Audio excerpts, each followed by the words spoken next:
Hey everyone, I'm Byron Johns. Today we're taking a look at the audition solo for the North Carolina 9th and 10th grade All-State auditions for the 21-22 school year. In this video, you'll hear a performance of the piece, 3 highlights, and 3 practice tips. First, let's hear the solo.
Okay, now that we've heard the piece, let's do our 3 highlights. Highlight number 1 is dynamics. We have piano, mezzo forte, forte, fortissimo, crescendo, and decrescendo all in this piece. So make sure to show a difference between all of these dynamics in your playing. Also, be sure to maintain the written dynamic until it changes while still playing a phrase. Highlight number 2 is note lengths and shapes, but more specifically, accents and tenuto markings. Accents are shaped by playing full volume within the written dynamic at the onset of the note, and then tapering off. Think of it as a mini version of a decrescendo with a firm articulation at the beginning of the note.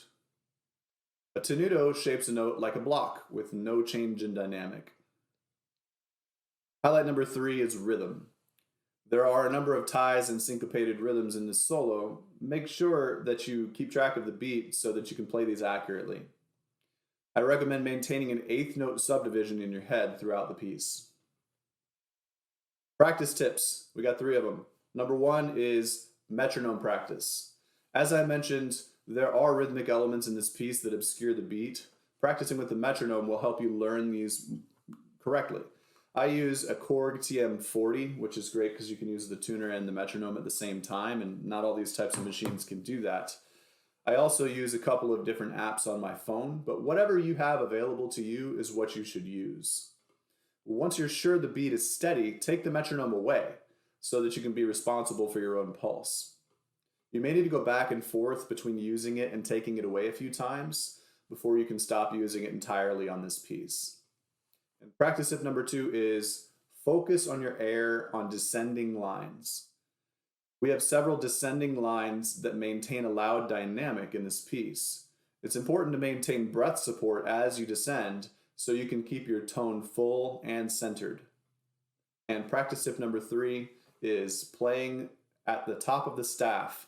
We need to use our fast air.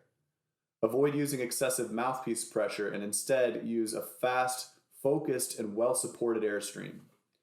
Remember to keep the corners of your embouchure anchored, but the key is to engage all the muscles that you need and relax all of the muscles that you don't need. And a bonus tip is to perform for your family and friends as often as you possibly can. The more you perform, the more confident you'll be at the audition, and confidence is really important. Make sure to always play with your best sound, and above all, make music.